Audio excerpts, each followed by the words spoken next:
Пайғамбардың әйел тәрбиелеудің әдісі.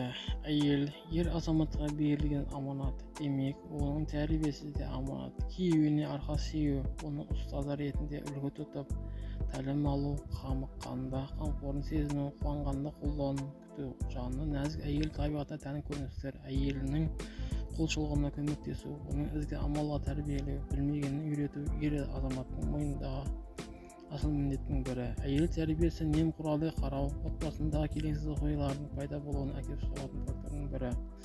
Осы ретте екі дүние сарабары ардақты пайғамбарымыздың оған Алланың салауаты мәселен болсын, әйел тәрбиелеуде әдісі жайлы аз кем ой бөлісу жөн көріп отырмыз.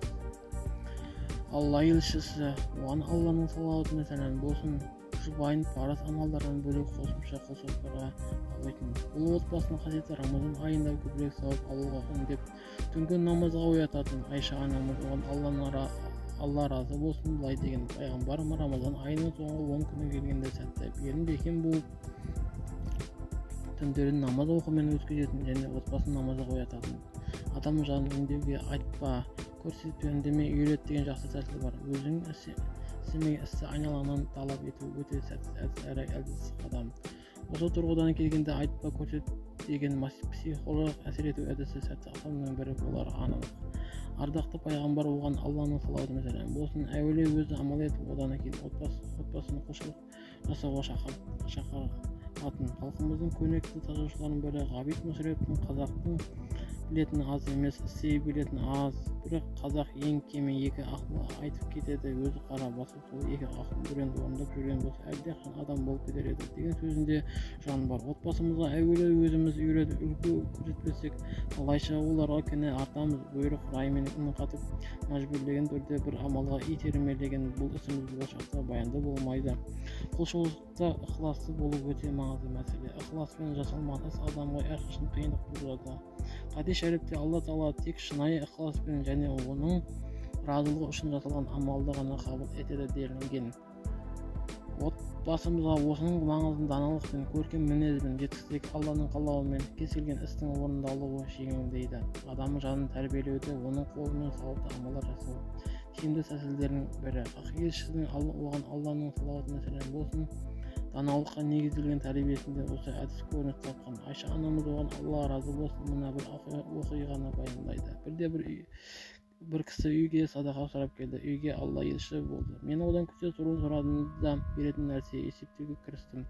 Сонда Алла елшісі: сен үйіңе кірген шыққан нәрсені тек өзің біліп жүргенді қалайсың ба деді. Мен иә деп жауап бердім. Сонда ол: байқа Айша, есептеме, Алла да саған есептеп бермесін деді. Бұл оқиғадан алатын сабақ мынадай: берген садақаның мөлшерін, үйде қалатын нәрсенің көлемін есептемеу, Алланың бізге берген нығметінің есебі жоқ екенін білу, мүмкіндігіне қарай садақаны көбірек беру.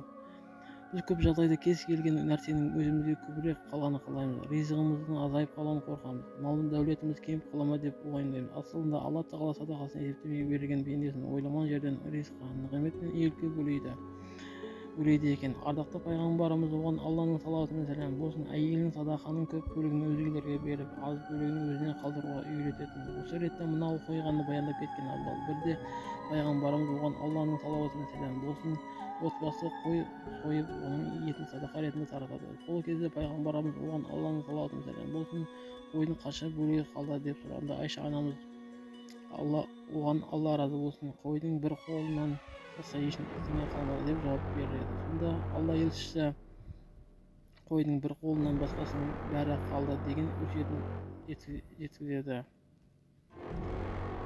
Осы оқиғадан алатын сабақ мынадай: садақа ретінде таратылған еттің барлығы пайғамбар отбасына қалды. Үйде қалған ет өзімізге тиесілі емес деген сөз асылында жағдайы бар әр адамға садақа беруге мұқтаж. Өйткені күллі мүлік Аллаға тән. Алланың адам баласына берген байлық несібесіне кейде ақысы бар. Бұл ақыны әйелдің қолымен беру тәрбиенің тетігінің бірі. Әйел нәзік жаратылыс.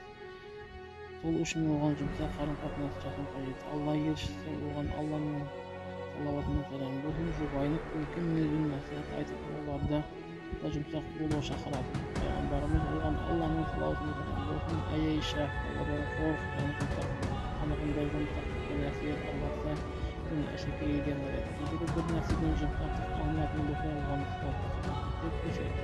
Тағы бір хадис Ayşe, Ayşe, осылайша үнемі анығында Аллах ұятсыз пен әдепсіздікті әсі жақсы көрмейді делінген. Расында жұмсақтың әйелдің тұлғасын әшекейлендіріп көркемек болып мінезі жұмсақ әйелдің күнінің алдында сүйкімі артып сүйіспеншілікке ие болады. Алла тағала баршамызды айналамызда отбасында жұмсақ мінез танытқан көркем мансап әдеп-ғұрпқа ие болған пенделермен еткей. Өзара сүйіспеншілігін артқан өнегелі өмір сүруге ұмтылған отбасыларға еткей. Раббымыз әуелі өзімізді түзеп, одан кейін отбасы мен қоғамды ізгілікке үндейтін құлдарының қатарына қосқай. Сүннетке сай бала тәрбиесі. Осы ретте баланы жазықсыз тәрбиелеудің өнегелі үлгісін көрсетіп кеткен ардақты пайғамбарымыз Мұхаммедтің оған Алланың салауаты мен сәлемі болсын оқиғасын еске түсіп отыр. Бірде-бір кісі бақшасына өсіп тұрған құрмасына тас лақтырған баланы пайғамбарымыз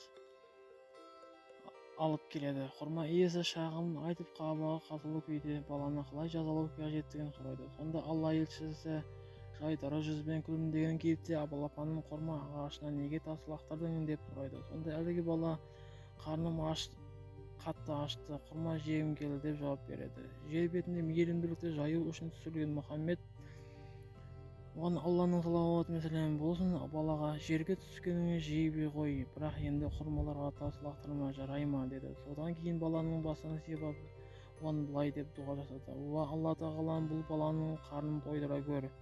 Біз осыдан оқиғадан бірнеше сабақ аламыз. Біріншісі, жұмсақтық. Бала ата-анасын жылылық сезінбейінше оның бойында мейірім махаббат оянбайды. Қателігін бетіне басу орынсыз. Өз қателігін өзі түсініп көз жеткізуге ләзім. Бұрыс басқан қадамының сабақ алған ол саналы түрде ендігәрі жат қылықты қайталамауға тырысады. Мінезі қырсық баланы таяқпен түсемін деу әурешілдік. Кейде бала қатты мінез көрсеткенде мәселенің себебін айтпай тілін жұтқан адамдай үнсіз қалады. Өйткені себебін айтса тағы да айқайлап ұрсатын сезеді. Ардақты пайғамбар балаға балапанымын деп тіл қату арқылы оның жүрегіне жылулық сыйлады. Bir хабарларда ол баланы қасына жақындатып, яғни бауырына жақын тартып, ерекше жылы сөз арнаған айтылады. Екіншісі, мәселенің себебін сұрау. Пайғамбарымыз оған Алланың салауаты мен сәлемі болсын жылы сөзбен не үшін құрма ағашына тиіскенін біліп, мәселесін анық-қанығына көз жеткізді. Сондықтан ұл қыздарымызға бірден жекімей не үшін ондай қадамға барған жылы сөзбен білгеніміз абзал. Сонда ол іштегі сыры мен мәселесі жайлы ағынан жарылып ақтарыла сөйлейді. Үшіншісі, балаға балама жол көрсету. Хақ елшісі жерге түскенін жей ғой, бірақ енді құрмаларға тас лақтырма жарай ма деді. Қабырғаны сызу, үй заттарын сындыру, тағы басқа жайттар балалы үйде болатын және күнде қайталанып тұратын табиғи құбылыс. Қабырғаны сызбау үшін басқа нәрсені балама ретінде балаға ұсынған дұрыс. Оны сызу, бүлдіру, тыю, дамуын тежеу деген сөз.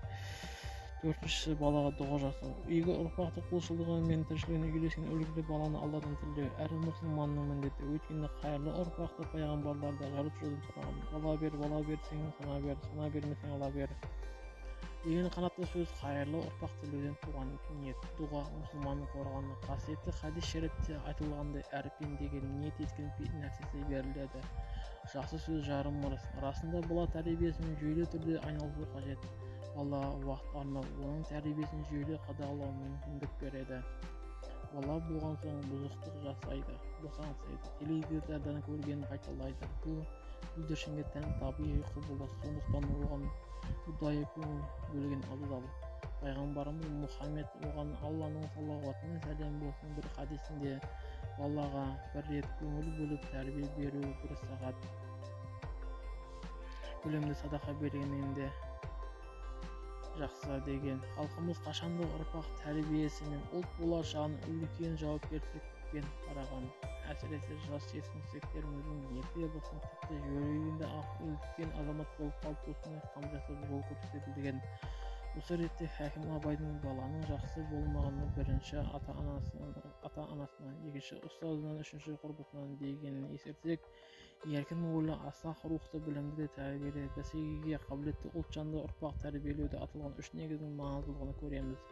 Тәрбиелі бала ең бірінші тәрбиелі ата-анадан шығады. Кейде замандастарымыз қиын болады деген қайдан шығады, осы деген сауал қойып жатады. Оның жауабы жоғарыда айтылғандай, қатыгез бала қатыгез ата-анадан шығады. Адамзаттың екінші ұстазы ретінде мойындалған Аллаһымыз Ulama ғалым Әбу Насыр әл-Фарабидің адамға ең бірінші білім емес тәрбие беру керек. Тәрбиесіз берілген білім адамзаттың қас шауы, тәрбиесіз берілген білім адамзатқа апат әкеледі деген сөзі әрбір тәлімгер мен білім берушінің жүрегіне жазылып тұрған сөз. Мұндағы тәрбие деген сөздің үлкен ұғымдары аңғаруға болады. Яғни тәрбие дегенде біз адамгершілік пен әдептілік, ар мен намыс, ұят пен озан, ізгілік пен қайырымдылық, төзімділік пен сабыр сынды